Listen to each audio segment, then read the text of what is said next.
किया, परिवार के साथ में रहकर जो भगवत नाम किया वही मूल हो जाता। वो एक बार भी अगर मुख से निकले तो जीवन सार्थक, एक बार भी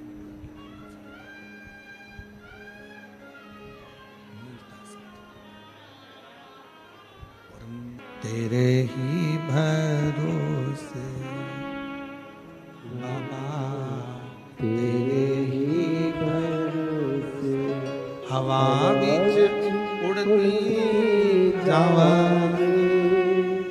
बाबा, डोर है तो छड़ी नाम कटी जवानी, भोले मैं तेरी पतंग शंभो, मैं तेरी पतंग। शिव पुराण कह रही है, भगवान शंकर का चरित्र कह रहा है कि भगवान शंकर कुछ कवच हमको दिए हैं, कुछ कवच हमको दिए। उन कवच को जिसने धारण करा, उन कवच को जिसने पहना, उन कवच को जिसने धारण कर लिया, उसने अपनी जिंदगी को शुद्ध बना लिया, सात्विक बना लिया। तो पहला कवच है रुद्राक्ष, दूसरा कवच है, जम के बोलो, भस्म, तीसरा कवच है बेलपत्र या शंकर जी पे चढ़ा हुआ जल, ये भी कवच का काम करता है, ये भी कवच है, ये सब कवच है।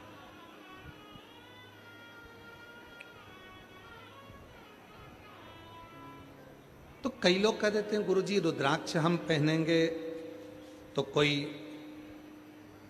दोष तो नहीं लगेगा।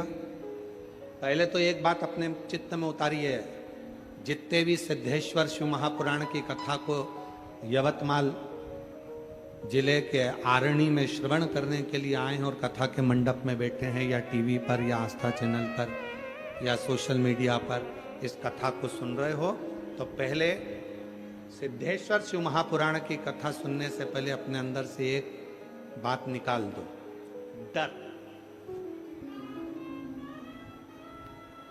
जहां डर होता है वह भगवान नहीं होता, और जहां भगवान होता है वहां डर नहीं होता।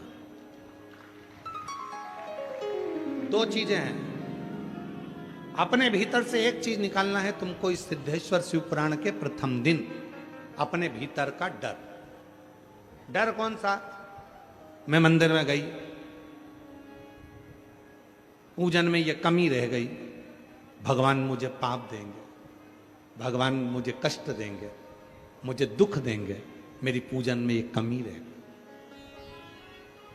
मतलब तुम्हारे अंदर डर है कि पूजन में एक कमी रह गई है, भगवान मुझे पाप देंगे। अगर तुम्हारे भीतर ये डर है तो भगवान तुम्हारी पूजन को कभी स्वीकार नहीं करता, याद रखो। भगवान वहां आता ही नहीं, भगवान वहां पहुंचता ही नहीं।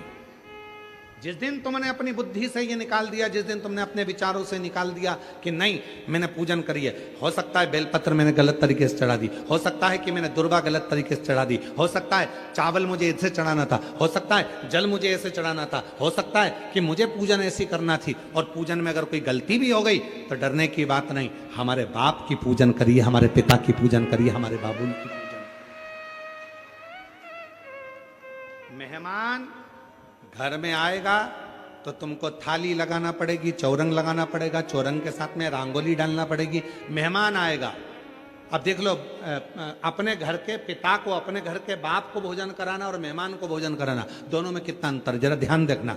मेहमान आया, चौरंग लगाया, रंगोली डाली, रंगोली डालकर सुंदर फूलों की रंगोली डाली, आसन लगाया, आसन लगाकर पानी भर कर दिया, पानी भरकर पापड़ ला कर दिया, सलाद ला कर दिया, अचार ला कर दिया, 4-5 तरह की चटनी ला कर दे दी, और थाली लगाई, इतने अच्छे से लगाई कि चावल को भी कटोरी में रखकर डिजाइन के साथ थाली में जमाया, चावल को भी, सीरा हलवा, उस सीरे को भी कटोरी में अच्छे से दबा के सीरे को, हलवे को, रवा का हलवा, आटा का हलवा, बादाम का हलवा, सीरे का, उसको भी थाली में ऐसे जमा के कटोरी को निकाला डिजाइन में।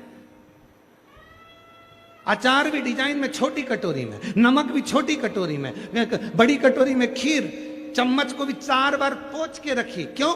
मेहमान आए हैं। गलती नहीं होना चाहिए। मेहमान आए, गलती होगी तो मेहमान क्या कहेंगे, जाकर 10 जगह पर बात करेंगे और ना जाने कितने सारे शब्द सुनाएंगे, ना जाने कितना शब्द कहेंगे, ना जाने कितना ताना देंगे। और मेहमान को तुमने खाना खिलाया बड़े प्रेम से, अच्छा कालीन, आसन, ये वो सब लगाकर, मिर्ची का ठेसा, पूरन पोली, आमठी, और क्या होता है, हाँ जो भी तुम सब बना बनू के बढ़िया जमा के खिलाया। और मेहमान जिम कर चले गए और अब पापा जिम में बैठे, भाऊ आए, आई भोजन करने के लिए, तब तुमने रंगोली डाली, जम के बोलो, आसन, चौरंग, बोलते जाओ बोलते जाओ, चावल कटोरी में जमा के, बोलो बोलो, नहीं, सीरा कटोरी में जमा के, बोलो बोलो, कुछ नहीं। कटोरी भी बे डिजाइन की, एक बड़ी कटोरी, एक छोटी कटोरी, एक ये वाली कटोरी, एक वो वाली कटोरी, 4-5 तरह की कटोरी, गिलास भी बे डिजाइन का, थाली भी बे डिजाइन की, और ले जाकर भाऊ को, पिताजी को, बाबूजी को, पापा को, पापा, भाऊजी, भाऊ, भोजन, आई भोजन।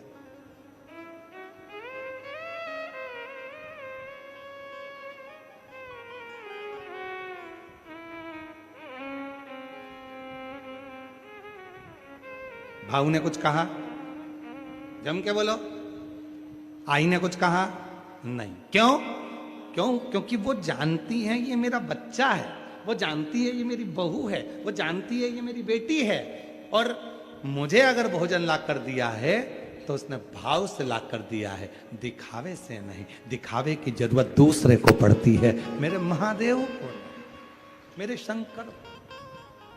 शंकर भगवान को दिखावा नहीं चाहिए। नहीं साहब, तुम्हारे भीतर डर है, अगर मैंने ये वाला पूजन ऐसा नहीं करा तो डर है कि ऐसा ना हो जाए, मैंने ये व्रत ऐसे कर दिया तो डर है ऐसा ना हो जाए, मैं अगर ऐसा कर गई तो ऐसा हो जाएगा, डर है। और जहां डर है वहां मेरा शिव नहीं है। तुमने जिस दिन अपने भीतर से डर निकाल दिया कि मैं जल चढ़ा रही हूं, कोई गलत काम नहीं कर रही, मैं बेलपत्र चढ़ा रही हूं, कोई गलत काम नहीं कर रही, मैं जल चढ़ाकर आचमन कर रही हूं, पी रही हूं, कोई गलत काम नहीं कर रही, मैंने बेलपत्र उठाकर खा लिया, कोई गलत काम नहीं किया। जब तुम्हारे भीतर ये डर हट जाएगा तब समझ लेना कि शिव तुम्हारी जिंदगी में सुख प्रदान करना प्रारंभ कर दे। जितनी बैठी हैं मेरी जीजियां, जितने मेरे जीजा बैठे हैं, जितनी मेरी बेटियां बैठी हैं, जितने मेरे बेटा बैठे हैं, इसमें से कई, जितने मेरे बुजुर्ग माँ बाप बैठे हैं, इसमें से कई ऐसे हैं जो डर कर पूजा करते हैं। मैं ऐसा करूंगी कहीं ऐसा ना हो जाए, मैंने पशुपति व्रत करा ये गलती ना हो जाए, मैंने ये ऐसा कर दिया कहीं ऐसा ना हो जाए, मैं जल चढ़ाने गई थी उसने ऐसा कर दिया, मेरा बर्तन को छू दिया, मेरे बर्तन को ऐसा कर दिया, कहीं गलती ना हो जाए। और हम डर के कारण भगवान की पूजन को डर के कारण कर रहे हैं। नहीं, शिव कहते हैं बाप मानती हो ना तो जैसी मर्जी पड़ जाए वैसे तुम आओ, और जैसा मन पड़ जाए वैसे शिव को भी जाओ। बाप मानती हो ना, पापा को तो कैसे भी भोजन करा दो। और कभी कभी पापा क्या कह देते हैं, ए बेटा आज तो मेरा मन कर रहा है, बेसन और रोटी लिया, बेसन चावल लिया, मन कर रहा है, पिताए। तो बाप तुमसे बहुत चीज की चाह नहीं रखता, पिता तुमसे बहुत सारी सामग्री चाह नहीं रखता। मेरे शंकर भगवान तो केवल देना जानते हैं, तुमसे लेने की चाह नहीं रखते कि तुम मुझे ये दो। ये चाह और हो डर से। जहां डर है वहां शिव नहीं, और जहां शिव है वहां डर।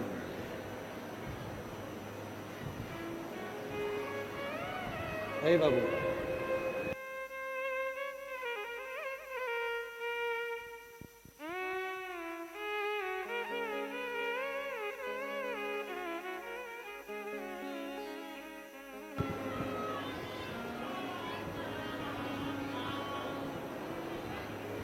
जहां डर है वहां शिव नहीं। पूजन में, पाठ में, अर्चना में, भक्ति में डर का काम नहीं होना चाहिए, डर का क्रम नहीं होना चाहिए। कभी कोई अनुष्ठान कर रहा है, कभी कोई पूजन कर रहा है, कभी किसी अनुष्ठान में बैठे हैं, पूजन अर्चन में बैठे हैं, भक्ति में बैठे हैं, स्मरण में बैठे हैं, मंत्र जाप में बैठे हैं, नाम जाप में बैठे हैं।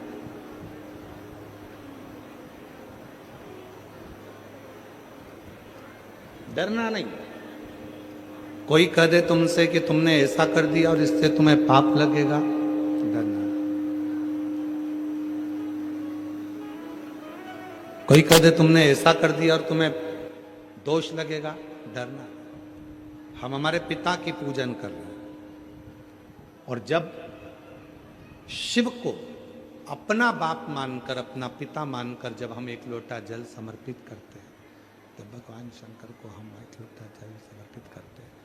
शिव को जब हम अपना पिता मानकर भगवान शंकर की साधना आराधना करते हैं, तो दुनिया में ऐसा कोई कार्य नहीं है जो मेरा भोले बाबा पूर्ण ना कर। एक कवच अपने भीतर हो। एक बहन ने एक पत्र लिखा है, अच्छा है, देखिए।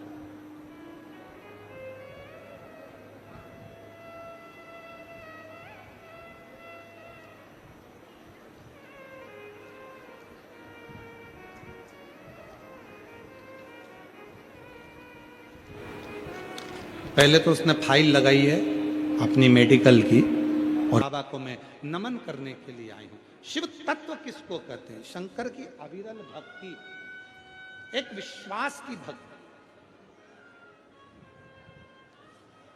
ये सारे कवच है, सारे कवच।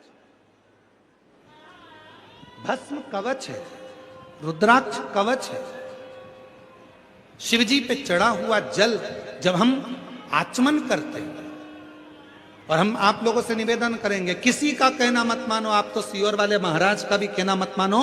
गीता प्रेस गोरखपुर की शिव पुराण लेकर आओ और उसको बैठकर पढ़ना प्रारंभ करो।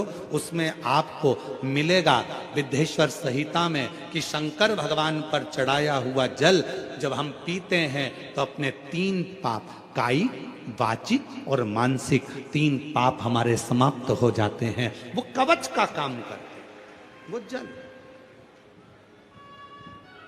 ये शिव पर चढ़ी बेलपत्र, शंकर पर चढ़ा जल, शिव जी को लगी हुई भस्म और शंकर भगवान का दिया हुआ रुद्राक्ष, ये हमारे कवच हैं, ये हमारे कवच।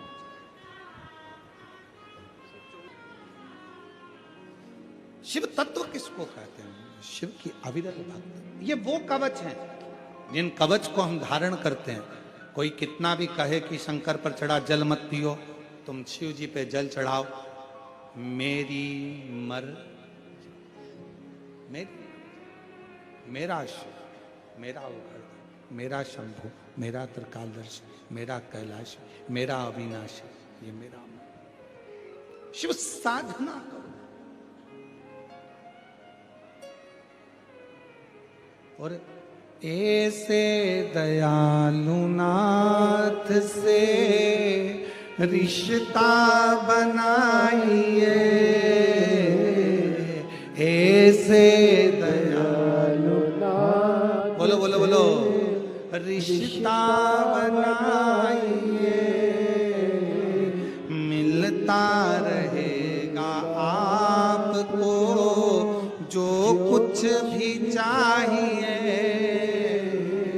मिलता रहेगा आपको जो कुछ भी चाहिए।